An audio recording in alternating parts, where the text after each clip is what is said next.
Forget your clips and add keyframes at the end of the clip and at the start of the clip.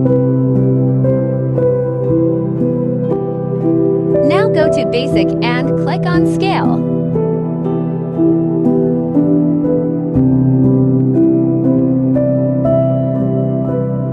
Make the scale from 75 or 80. I prefer 80. Now go to Grass and choose Flow 2. Do these steps on every clips and you are done.